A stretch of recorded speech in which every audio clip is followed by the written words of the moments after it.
بچه‌ها چطوری؟ من پادکستم خوش اومدید به ویدیو دیگه. من امروز اومدم به شما اولی که نه دومین هم که نمیدونم چندمین مادپک یوتیوب فارسی رو من شما معرفی کنم. آره که ما مادپک یوتیوب فارسی کم داریم. من شاید حولش از سومی یا دومیش باشه. یه مادپک ایرانی هم کلی داریم. من مطمئنم کلی ایرانی ما داریم که مادپک ساخته باشه. من میدونم که احتمال داخل یوتیوب فارسی احتمال سومین نفر یا دومین نفر باشم یا چهارمین نفر.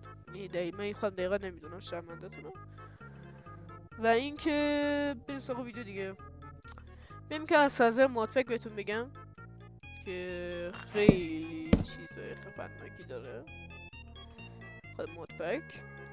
همه که شما خودتون میدین 7 صفحه است کل آیتم های این مادپک. خودتون خیلی آینده قبل بفهمین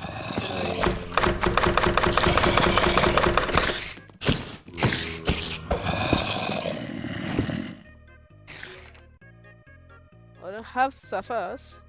ولی خب ورد جنریشنه. میخوام به شما توضیح بدم این مادپک تمرکز کرده روی ورد جنریشن، نوع ساختار جهان و کلاسیکش برای چیه؟ برای اینه که این دست ورژن 1.12 هستش. من الان یک کریک سورس پک زدم که حالا اینایی که هم بلاکش یکم مدرن تر کنه که مثلا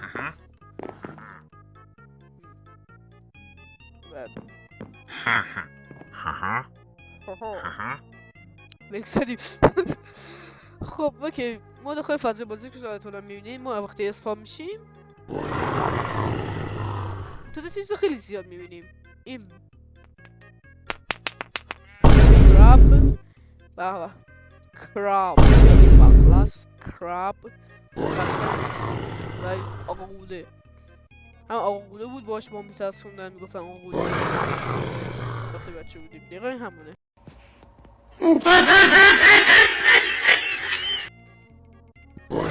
فقط مهربون شده دیگه، فقط باید کاری نداره مگه که بزنیش. آره اگه بزنیش دیگه ادامه‌اش دیگه نمیدن. ما که بچه وقت شما خودتون نمیدی حالا اینجا حدودش 100 تا فقط استراکچره که اینجا ساخته شده، یعنی سازه. این معنی فارسیش هم نگه دارم میگم سازه ساخته شده که یکی بطه تاوره، یکم اینه، یکی اینه، یکی اینه، یکی اینه، یکی اینه، یکی اینه، یکی اونم ته هم هست. گفتن که رو ورد جنریشن خیلی همین مادپک تمرکز کرده یا یکی دیگه هم اینجا هست.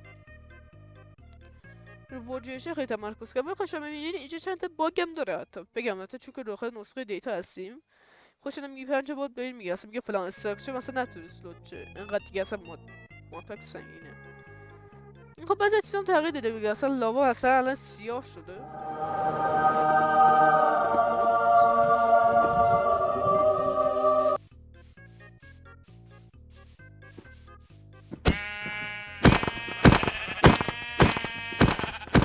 همون که شما نمیبینید اولین چیزی که اینجا معلومه من هیچ هاتبار اچ پی ندارم. هاتبار اچ پی من کدوم؟ اون مرد اون مرد اون بغل بالاست که تو خود شما بشناسینش، همون داخل آرارکرافت بودش. نه آرارکرافت هم چیزی داشت. من مادپک شبیه آرارکرافته ولی آرارکرافت نیست چون آرارکرافت خیلی از این سخت‌تره. اینکه خوب بهترم هست چون اصلا این نسخه الان دیتاست از مادپک و چند تا باگ هم بخاطر همین داره دیگه و بعضی از سیستم خوب نداره دیگه. میگه خیلی هم استراب داره البته نه اونقدر نداره ولی خب دیگه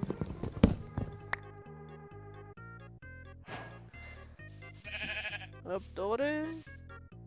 من که شما نمیبینیم مادنه و والترم کارش هم دیگه اگه آرکرافت فارسی کرده باشه کام همینا میدونیم مثلا دیگه لازم نیست من شما توضیح بدم یکی ویدیو سری باشید مثلا لازم نیست ببینید بهتون توضیح بدم اگه دیده باشید. ولی خب اگه ندیدید این دایره داره اشاره میکنه به اینکه دمایی که شما داخلش هستی چجوری و اگه اصلا دمایی که داخلش باشین بد باشه مثلا دمای چوب خورید آتیش بگیرید از اینجور بهمانا پیشته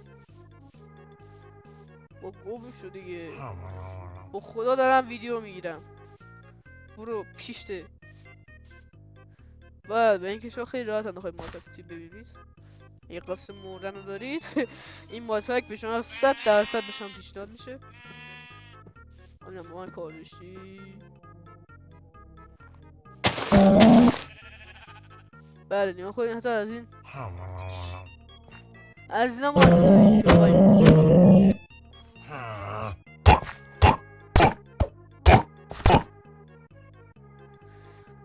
میدونی کلی این مود پک الان کلی محتوا داره که حتی خودم حتی بلد نیستم بعضیاشو. خودم که سازنده مود پک هم بلد نیستم. و اینکه من میخوام به یک چالش دعوت کنم به نظر یوتیوبری که دارم ویدیو میبینم، چون که میبینم چند تا یوتیوبر هستن که دارن ویدیو منو میبینم. من چالش میذارم که هر کسی که بیاد این مود پک رو بیاد انجام بده، بعدش داخلش ویدیو بذاره و اگه بتونه خودش رو بیتونه پیشرفت داشته باشه، حتی محتوایاتی بیتونید کشف کنید که حتی خودم نمیدونم که خیلی از چیزا مود پک الان همین الانش من خودم نمیدونم. من زیر ویدیوش کامنت میذارم و کامنت میذارم و اگه زیر کامنت و هر وقت زیر ویدیو من کامنت میذارم احتمالاً پینش میکنم.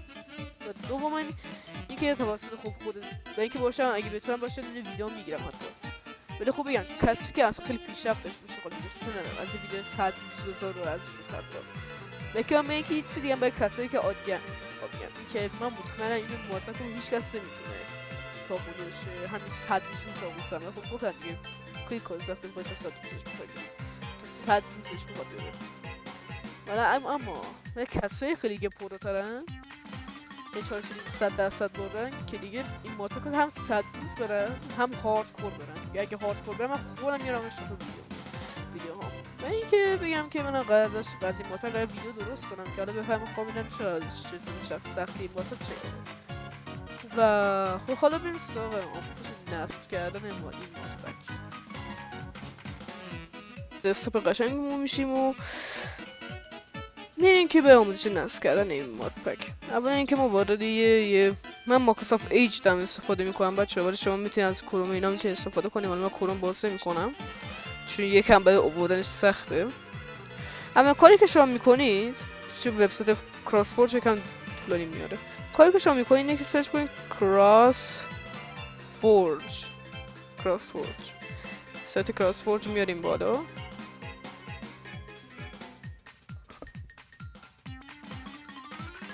کم وای میشه سایت کراس فورج رو بالا.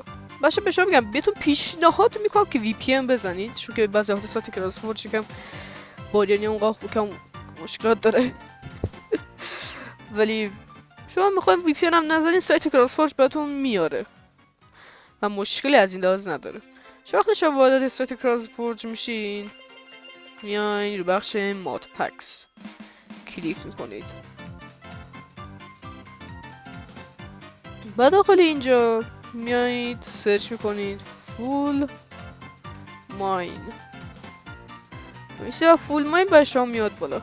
اسم آقا من پال هستم. بله شما وقتی اینو دیدین اینجا میایید نصبش میکنید دیگه. باشن دیگه کارهای اضافه هم انجام بدید. حواستون باشه بچه این ورژنش 1.12 هستش. داخل بلاچ را خواستیم بگردیم بدونید ورژن این بازی 1.12 هستش. و اگه اکانت پرمیوم دارید که هست همینجا بزنید. مثلا اگه اکانت پرمیوم دارید بیاین وارد اینجا شید.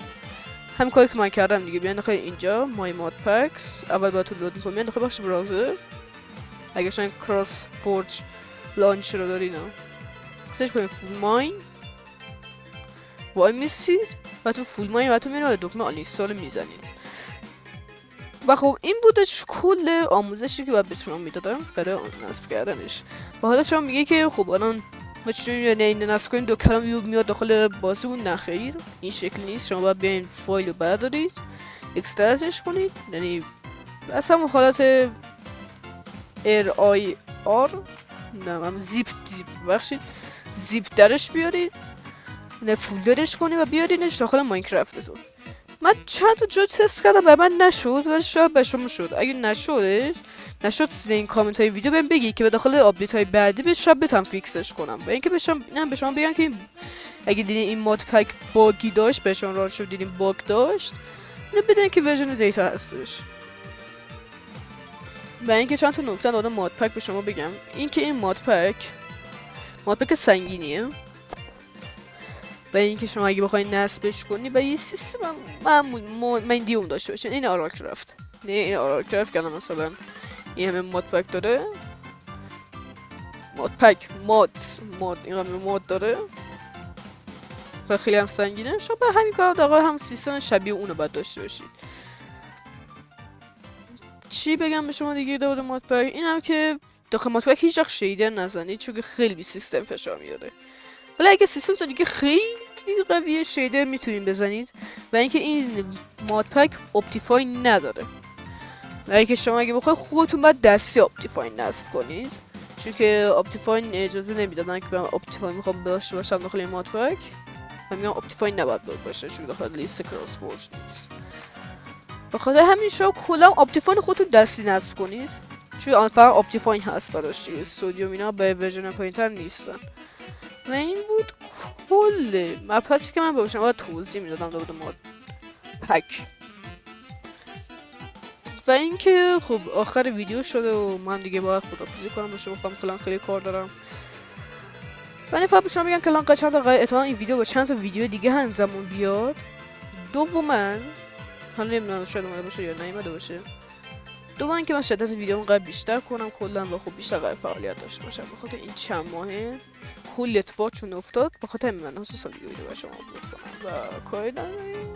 خداحافظ.